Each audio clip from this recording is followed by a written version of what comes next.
जुड़ गई होंगी। जी, स्वाति मणिमाल हमारे साथ जुड़ गए। स्वाति जी, आपको बहुत बहुत शुभकामनाएं। आपने उम्मीद की, एक संघर्ष, आपकी लड़ाई, और लंबे समय तक ये लड़ाई लड़ी, और मुझे लगता है कि भले ही आप आम आदमी पार्टी में अभी भी हैं, लेकिन लोग आपको बीजेपी का स्टार कैंपेनर कह रहे थे। और आपने जिस तरीके से गंदा पानी दिखाया, आपने कूड़ा दिखाया, और आपने इंडिया न्यूज के ऑफिस में आके हमारा जो खास कार्यक्रम दिल की बात में उन तमाम बातों का जिक्र भी किया। आपने बताया कि किस तरीके से एक आम आदमी पार्टी हम लोगों ने खड़ी की, हम लोगों ने बनाई, और वो आम आदमी पार्टी की परिकल्पना कुछ थी और ये आम आदमी पार्टी कुछ और हो गई। ये वो आम आदमी पार्टी हो गई जिसमें अरविंद केजरीवाल के घर पर बार भी होता है। तो क्या कहेंगे आज के इन परिणामों पे? सर, मैंने किसी पार्टी विशेष के लिए कैंपेन नहीं करा। मैं तो जनता के लिए कैंपेन करा, दिल्ली के लिए कैंपेन करा, और मैंने यही कोशिश करी कि एक आइडियल मेंबर ऑफ पार्लियामेंट क्या होते हैं। एक आइडियल मेंबर ऑफ पार्लियामेंट वो होते हैं जो कि अपने एयर कंडीशनड ऑफिसेज में बैठ के पूरा दिन प्रेस कॉन्फ्रेंसेस ना करें, बट ज़मीन पे जाएं और लोग जो समस्याओं से ग्रस्त हैं उनको उठाएं और उनकी मदद करें। सड़कें टूटी पड़ी थी, नालियाँ ओवरफ्लो कर रही थी, गंदा पानी लोगों के घरों के अंदर आ रहा है, यमुना जी बिल्कुल काली प्रदूषित हो रखी है, एयर पोल्यूशन है। मैंने अपने काम से ये मुद्दे उठाए हैं और मैंने कोशिश करी है कि सरकार का की जवाबदेही इन इश्यूज पे तय की जाए। जहां तक अरविंद केजरीवाल जी के हारने का सवाल है, मैं ऐसा मानती हूं कि किसी का भी घमंड और अहंकार बहुत ज्यादा दिन तक टिक नहीं सकता। अरे रावण तक का अहंकार चूर चूर हो गया, तो ये तो सिर्फ अरविंद केजरीवाल जी हैं।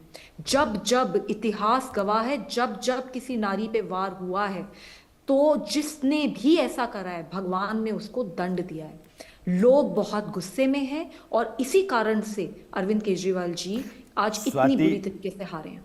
स्वाति, क्या हम ये माने कि स्वाति के लिए यह लड़ाई जो थी वो किसी आदमी के हारने जीतने से अधिक प्रतिशोध की थी? नहीं sir, not at all. I don't believe in Arvind Kejriwal ji style of politics. मैं वेंजेंस के लिए नहीं लड़ती, मैं अपने लिए नहीं लड़ती, मैं औरों के लिए लड़ती हूँ। और मैं ये मानती हूँ कि जब आपको संविधान की शपथ आप लेते हैं तो फिर आप इस देश के लिए हर पल समर्पित होते हैं। तो मैं स्वाति के मुताबिक मैं दिल्ली की लड़ाई लड़ रही हूँ, और इसीलिए अगर आप देखेंगे इस पूरे पीरियड में मैं जमीन पे गई, मैं पूरा टाइम मैंने बैठकर ये तो नहीं बोला मेरे साथ क्या हुआ, कैसे हुआ, जो भी है वो लड़ाई मैं लड़ रही हूँ, लीगली लड़ूंगी। लेकिन हाँ, मैंने जनता की लड़ाई लड़ी, मैंने लोगों की लड़ाई लड़ी, और मैंने एक जागरूकता भी लाने की कोशिश करी और सरकार को जवाबदेही तय करने की कोशिश। स्वाति, अगर मैं पूछूं आपसे कि ये जो नतीजा सामने है, आम आदमी पार्टी की हार की 5 वजहें क्या मानती हैं आप? सर, काम ही नहीं हुए, लोगों के काम ही नहीं हुए।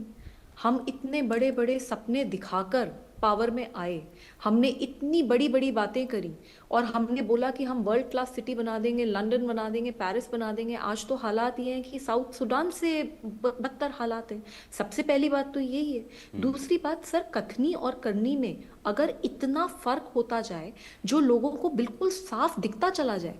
कोविड के दौरान जब पूरी दिल्ली जल रही थी, लाशें जल रही थी, हालत इतनी खराब थी, लोगों के घरों में मौतें हो रही थी, तब अरविंद केजरीवाल जी 100 करोड़ का घर बनाते हैं अपने लिए सरकारी पैसे से।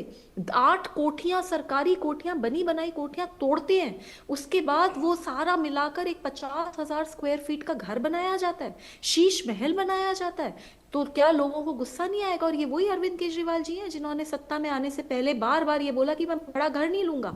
तो सरकारी जो बड़ा घर था वो भी इनके लिए काफी नहीं था, उन्हें उसको भी तोड़ के बनाना पड़ गया। तीसरा, हम बोलते हैं, हम महिला सुरक्षा की बात करते हैं, हम कहते हैं कि महिलाओं की सुरक्षा होनी चाहिए, पर आप ही के घर में आप ही की सांसद को बुरी तरीके से पीटा गया, घसीट घसीट के मारा गया, जूतों से मारा गया, थप्पड़ों से मारा गया, आप बचाने नहीं आए। और जिस मामूली गुंडे ने उसको इतनी बुरी तरीके से मारा, आपने उसको ना सिर्फ बचाया, आपने उसे बार बार प्रमोट करा। उस आदमी को आज Z+ सिक्योरिटी मिली हुई है पंजाब सरकार से, आज वो चीफ एडवाइजर है पंजाब चीफ मिनिस्टर का। तो ये सब अगर ये तमाम सारी चीजें हैं, लेकिन स्वाति, एक चीज मैं पूछना चाहता हूं, क्योंकि अभी भी करीब 22 सीटें दिखाई दे रही हैं आम आदमी पार्टी के पास, और करीब करीब 43% वोट बैंक आम आदमी पार्टी को मिला है। सरकार में वो नहीं है। अरविंद केजरीवाल ने हार के बाद कहा है कि वो विपक्ष में सकारात्मक भूमिका निभाएंगे, वो समाज सेवा करेंगे और लोगों के सुख दुख में उनके साथ खड़े रहेंगे। लेकिन ऐसे बहुत से लोग थे जो अब तक आम आदमी पार्टी या अरविंद केजरीवाल जब सत्ता में थे तो कुछ बोलते नहीं थे। आपको लगता है कि आम आदमी पार्टी अभी कई धड़ों में टूटेगी, चाहे वो दिल्ली हो या फिर पंजाब? जी, ये कहना तो बहुत मुश्किल है। और अरविंद केजरीवाल जी, जितना मैं उन्हें जानती हूँ, उन्हें करना तो ये चाहिए कि आज उन्हें मंथन करना चाहिए। लेकिन जहाँ तक मैं अरविंद केजरीवाल जी को जानती हूँ, उन्हें इतना गुस्सा आता है, आज वो बहुत गुस्से में होंगे, बहुत लड़ाइयाँ हो रही होंगी, बहुत आज पता नहीं किसके ऊपर गाज गिरने वाली है, भगवान जाने। आपको और क्या लगता है किन उनको किन इतना लोगों पर गिर गुस्सा आता सकती है है कि वो आज? चीजें भी तोड़ते हैं। तो मतलब मेरे को नहीं पता आज वो किस उनकी क्या मंशा और क्या माइंडसेट होगा। लेकिन अरविंद केजरीवाल जी को मैं सच ये मानती हूँ कि उनको सोचने की जरूरत है और सच में वही करने की जरूरत है। लेकिन जनता के आपने बीच आपने जहां पर तरीके कूड़ा और फेंका, काम जहां करना। पर आपने गंदगी दिखाई, वो आतिशी चुनाव जीत गई है। देखिए, आतिशी मारलेना जी को जनता ने अगर उनकी कॉन्स्टिट्युएंसी के जिताया है तो एक आशा से जिताया है कि ये मुख्यमंत्री हैं उस वक्त की। अभी अभी तो मुख्यमंत्री थी, तो मुख्यमंत्री हैं, कुछ अच्छा करेंगी, उस आशा से जिताया है। स्वाति, और उनको उसकी उसकी बहुत ये जो इज्जत करनी फैसला चाहिए। है, और जैसा उन्होंने पहले करा, राणा जी, हर मैं आपको सबसे रोकूंगा क्योंकि इस वक्त केंद्रीय मंत्री अन्नपूर्णा देवी इस वक्त हमारे साथ जुड़ गई हैं, हम उनके पास चलेंगे। अन्नपूर्णा जी, आपका स्वागत है इंडिया न्यूज पर। केंद्रीय मंत्री अन्नपूर्णा जी, सबसे पहले आपसे हम ये जानना चाहते हैं कि दिल्ली के इन चुनाव परिणाम